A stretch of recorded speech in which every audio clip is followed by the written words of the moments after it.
Alors d'abord, ne vous précipitez pas, parce que ça va vous conduire à adopter des réponses automatiques et de squeezer l'étape extrêmement importante d'analyse du sujet pour sélectionner les connaissances et compétences utiles en fonction des problèmes qui vont vous être soumis.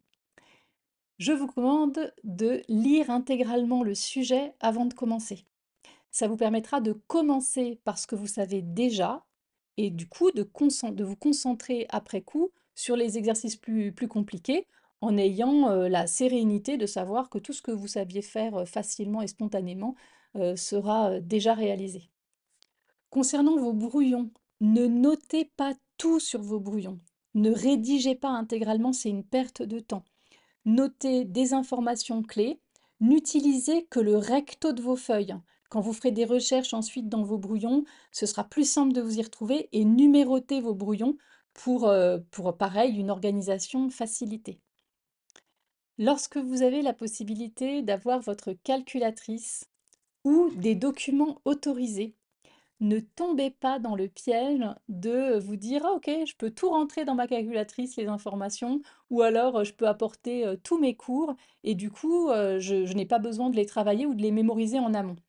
Le conseil que je vous donne, c'est au contraire de, noter dans votre calculatrice que ce que vous savez déjà et dans votre, d'apporter vos documents, limite pas vos documents exhaustifs, mais uniquement, les fiches synthétiques sur lesquelles vous avez déjà travaillé.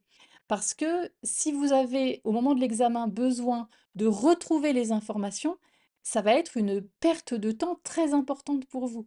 L'idée des documents autorisés ou de ce que vous rentrez dans votre calculatrice, c'est éventuellement de juste vérifier une information que vous avez déjà intégrée, comprise en amont. Si vous vous lancez dans le travail de compréhension, de structuration, de recherche, de mise en lien pendant l'examen, vous n'allez pas réussir à venir à bout de l'épreuve. Prenez enfin le temps de vous relire. Parfois, on a l'impression qu'il vaut mieux consacrer les 10 dernières minutes ou les 5 dernières minutes de l'épreuve à continuer de chercher un exercice qui nous met en difficulté. Et en fait, le temps de relecture peut vous aider et vous faire gagner beaucoup de points en réalité.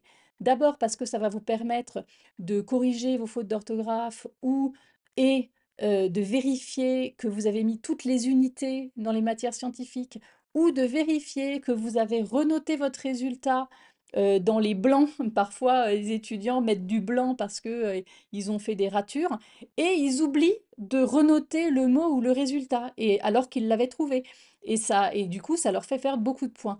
Parfois, vraiment le fait de se dire: «OK, il est, -5, j'arrête et je fais, ma relecture tranquillement» pour, corriger et enfin, en tout cas, ne pas tomber dans ce piège d'avoir des erreurs bêtes, hein, qui se sont, mises dans vos copies et que vous auriez pu corriger très facilement si et donc gagner des points en conséquence, si vous aviez pris le temps de la relecture.